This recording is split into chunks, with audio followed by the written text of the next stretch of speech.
आकर्षण के नियम यानी लॉ ऑफ अट्रैक्शन एक ऐसी कला है जो सबके अंदर है, लेकिन हम उससे अनजान हैं। वास्तव में जो आप सोचोगे वही होगा। लेकिन कैसे? कभी आपने सोचा है कि क्यों हमारे काम बनते बनते बिगड़ते हैं? क्यों हम अपने कामों में सफल नहीं हो पाते हैं? क्यों हम हमेशा ही दुखी रहते हैं?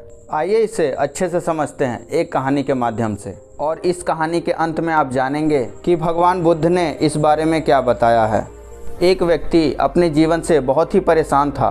उसका कोई भी काम नहीं बनता था, सारे काम बिगड़ जाते थे। सफलता उससे कोसों दूर थी। वह कुछ भी काम करता उसको उसमें सफलता नहीं मिलती। इसके चलते उसके घर में हमेशा अशांति ही रहती थी, हमेशा कलेश से भरी रहती थी। उसे एक ऐसे मंत्र की जरूरत थी जिससे उसके घर में शांति आ सके और सब परेशानियां खत्म हो सके। उसने कई लोगों से, कई विद्वानों से, कई ज्ञानियों से एक मंत्र की मांग की जिसको पढ़ने से उसकी सारी परेशानियां, सारे दुख दूर हो जाएंगे।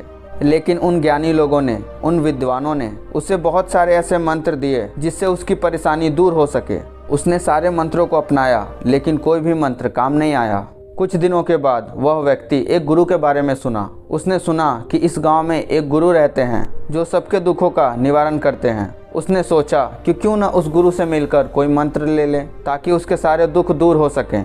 उसने वह गुरु को खोजता हुआ एक जंगल में पहुंच गया और जंगल में उसे एक आश्रम दिखाई दिया। वहां उसे गुरु मिले। उसने गुरु से कहा, गुरुदेव, मैं बहुत दुखी हूँ, परेशान हूँ, कृपया आप मेरे दुख हर लो। गुरु मुस्कुराए और बोले, इस दुनिया में तो एक से बढ़कर एक दुखी हैं, तुम कितने बड़े दुखी हो? वह व्यक्ति ने कहा, मैं सबसे ज़्यादा दुखी हूँ। फिर गुरु ने कहा, मुझसे क्या चाहते हो? व्यक्ति ने कहा, मुझे एक ऐसी मंत्र चाहिए जिसे पढ़ते ही मेरी सारी परेशानियाँ खत्म हो जाएं। गुरु ने कहा, मंत्र ऐसे नहीं मिलते, उसके लिए कुछ करना पड़ता है। अगर मैं तुमसे कुछ करने के लिए कहूँ तो क्या तुम करोगे? और जैसा मैं कहूँगा वैसा ही करना होगा। व्यक्ति ने कहा, बिल्कुल बिल्कुल गुरुदेव, जैसा आप कहेंगे मैं वैसा ही करूँगा। जो नियम आप बताएंगे मैं वही करूँगा। सारे यज्ञ हवन सब कुछ करूँगा, कुछ भी नहीं छोड़ूंगा। गुरु ने कहा, ये सब तो बहुत आसान चीज़ें हैं। मंत्र पाने के लिए बहुत कठिन मेहनत करनी पड़ती है, क्या तुम कर पाओगे? व्यक्ति ने कहा, गुरुदेव, क्या मुझे दहकते अंगारों पर चलना पड़ेगा? गुरु ने हंसते हंसते कहा, इतना आसान काम ये नहीं है। गुरु की यह बात सुनकर उस व्यक्ति की हालत खराब हो गई। वह सोचने लगा, पता नहीं गुरुदेव मुझसे क्या करवाना चाहते हैं। हर चीज़ इन्हें आसान ही लग रही है, तो कठिन काम क्या है? व्यक्ति ने कहा, कृपया करके आप ही मुझे बता दीजिए कि मुझे करना क्या है। मैं वो सब कुछ करूँगा जो आप बोलेंगे। गुरुदेव बोले, जैसे तुम अपने घर से यहाँ तक आए हो वैसे ही यहाँ से तुम अपने घर को चले जाना और अपने मन में यह कहते हुए जाना कि मैं बहुत सुखी व्यक्ति हूँ। यह सुनते ही व्यक्ति बहुत खुश हो गया। बस गुरुदेव, इतना सा ही बोलना है, इसे तो मैं यूं ही कर लूँगा। गुरु ने कहा, ठहरो जरा, पूरी बात तो सुन लो। जब तुम अपने मन में यह बात दोहरा रहे होगे तब तुम्हारे मन में बंदर की बात नहीं आनी चाहिए। अगर तुम्हारे मन में बंदर का ख्याल आ गया तो सब बेकार हो जाएगा। व्यक्ति ने कहा, यह काम तो मैं बड़ी आसानी से कर लूँगा। और ये कहकर व्यक्ति अपने घर की ओर चल पड़ा। आश्रम से निकलते ही वह अपने मन में कहना शुरू किया, मैं बहुत सुखी हूँ। लेकिन ऐसा कहते ही उसके मन में बंदर का ख्याल आ जाता है। जब भी वह कुछ कहता तो उसे गुरु की बंदर वाली बात याद आती है। लेकिन वह यह भी कहता है कि मैं सुखी हूँ। लेकिन जब जब वो कहता उसके मन में बंदर का ख्याल बहुत गहरा होते जाता है। ऐसे कहते कहते वह रास्ते की ओर जा ही रहा था कि उसे रास्ते में बंदर दिखाई देना शुरू हो गया। उसे चारों तरफ सिर्फ बंदर ही दिखाई देता था। उसने सोचा, आते वक्त तो ये सब बंदर दिखे नहीं, अब क्यों दिख रहे हैं?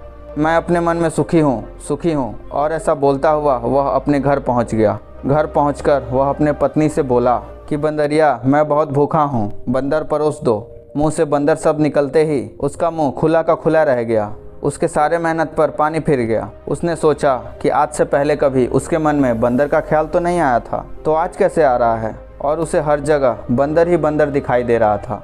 वह सब कुछ छोड़कर भागते हुए गुरु के आश्रम पर जा पहुंचा। आश्रम में पहुंचकर वह गुरु के चरणों में गिर पड़ा और बोला, गुरुदेव, ये क्या हो गया? मुझे कुछ समझ में ही नहीं आ रहा है। मुझे तो हर जगह सिर्फ बंदर ही बंदर दिखाई दे रहा है। ऐसा क्यों गुरुदेव? आपने कहा था कि बंदर का ख्याल भी नहीं आना चाहिए, लेकिन यहाँ तो मेरी जुबान पर ही बंदर बैठ गया है। आज से पहले इतने बंदर कभी नहीं दिखे। आपने जो मंत्र दिया था वो भी नष्ट हो गया, मुझे मंत्र मिला ही नहीं।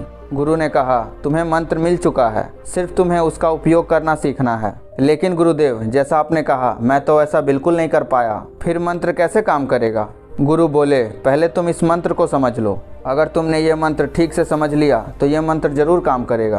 फिर वह व्यक्ति ने बोला, गुरुदेव कृपया करके मुझे जल्दी समझाइए, मैं समझने के लिए तैयार हूँ। फिर गुरु ने कहा, तुम्हें समझने के लिए एक बात का हमेशा ख्याल रखना होगा कि तुम्हें बंदर का ख्याल नहीं आना चाहिए। यह सुनकर वह व्यक्ति गुरु के चरणों में गिर गया और बोला, मुझे तो आपके पीछे भी बंदर ही दिखाई दे रहा है, देखिए उस पेड़ पर केला खा रहा है। उसकी यह बात सुनकर गुरुदेव जोर से हंस पड़े और बोले, हमारा मन ही हमारा मंत्र है। हमारे साथ वही होता है जो हमारे मन के अंदर हो, जो उसके गहराइयों में चल रहा होता है। जैसे कि तुम पहली बार आश्रम में आए थे तो तुम्हें भी बंदर दिखाई नहीं पड़े, और अगर एक दो बंदर तुम्हें दिखाई भी पड़ा होगा तो वो तुम्हारे ध्यान में नहीं गया होगा, क्योंकि तुम्हारे मन के अंदर में बंदर थे ही नहीं। लेकिन जब तुम यहाँ से वापस गए तो तुम्हारे मन के गहराइयों में जो होना चाहिए था वह तो तुम्हारी जुबान पर था कि मैं सुखी हूँ, लेकिन ये सब तुम्हारे मन के गहराइयों में नहीं था। तुम जिस चीज़ से बचना चाहते हो वह तुम्हारे मन की गहराइयों में पहुंच जाती है। तुम बंदर से बचना चाहते थे तो तुम्हारे मन के गहराइयों में बंदर ही बैठ गया, इसलिए हर जगह तुम्हें बंदर ही बंदर दिखाई पड़ रहा था। जहाँ बंदर नहीं भी था वहाँ भी तुम्हें बंदर दिखाई दे रहा था, जैसे तुम्हारे पत्नी में, तुम्हारे भोजन में, और तुमने मुझ में भी बंदर ही देखा। इसलिए इसे ठीक से समझो। मन की गहराइयों में अगर ये मंत्र है कि मैं दुखी हूँ, मेरे पास कम है, तो तुम्हारे पास जितना भी आ जाए तुम्हें कम ही लगेगा। अगर किसी के मन के गहराइयों में ये बात है कि वे सुखी है, मेरे पास बहुत है, तो उसके पास जितना भी है उसे अधिक ही लगेगा, फिर चाहे उसके पास चीज़ें कम ही क्यों ना हो। और अगर उसके पास दुख भी हो गया तो उसमें वह सुख निर्मित कर ही लेगा। जो भीतर से दुखी रहता है उसके पास 36 प्रकार का व्यंजन रहते हुए भी वह दुखी ही रहेगा, और ठीक उसके विपरीत जो भीतर से मन से सुखी रहता है, अगर उसके पास सिर्फ 2 सूखी रोटी भी है तो उसे खाकर वह हमेशा सुखी ही रहेगा। इसलिए मन में जैसी धारणा रखोगे वैसे ही तुम्हें मिलेगा, जिस प्रकार तुमने बंदर ढूंढ लिए। फिर गुरुदेव ने कहा, अब तुम्हें समझ आया होगा कि तुम इस मंत्र को कैसे सिद्ध करोगे। व्यक्ति ने कहा, गुरुदेव मैं समझ गया हूँ, हम जो हमेशा सोचते हैं वही हमारे मन में भी बैठ जाती है। मैं लगातार शब्दों का उच्चारण मुंह से जरूर कर रहा था, लेकिन मेरी सोच तो बंदरों पर ही चल रही थी, इसलिए वो मुझे दिखाई दे रहे। इसी तरह मैं सुख चाहता हूँ, लेकिन मेरे मन में तो दुख ही बैठा हुआ है, इसलिए मेरे सारे काम बिगड़ने लगते हैं, क्योंकि मैं हमेशा ही उल्टा सोचता रहता हूँ, इसलिए ये मंत्र भी उल्टा हो जाता है। वास्तव में हमारे मन में जो भी चलता है वह एक साधना की तरह ही होता है। अगर कोई सच्चे मन से साधना करता हो तो उससे फल अवश्य ही मिलेगा। अगर मन में हम गलत सोच विचार रखेंगे तो हमें उसका फल भी गलत ही मिलेगा। इसलिए अच्छी सोच, अच्छे विचार रखेंगे तो फल भी अच्छा ही मिलेगा। और वह व्यक्ति गुरु को धन्यवाद करके वहाँ से चला गया। दोस्तों, बुद्ध ने इस बारे में कहा है, हम अपने विचारों से अपनी दुनिया बनाते हैं, लेकिन हमारे पास दोनों तरह के विचार होते हैं, सकारात्मक और नकारात्मक। ज़्यादातर हम सकारात्मक विचारों को ना पकड़ के नकारात्मक विचारों के तरफ ही आकर्षित होते हैं। इसलिए जब भी हमारे मन में सकारात्मक विचार आते हैं तो उसे हमें जल्द ही पकड़ने की ज़रूरत है। वैसे विचारों को जितना जल्दी हो सके उसे काम में लगाने की ज़रूरत है, क्योंकि एक सकारात्मक विचार को नकारात्मक में बदलने में देर नहीं लगती। दोस्तों, आपने इस वीडियो से क्या सीखा और आप इस बारे में क्या सोचते हैं, कमेंट करके ज़रूर बताइएगा।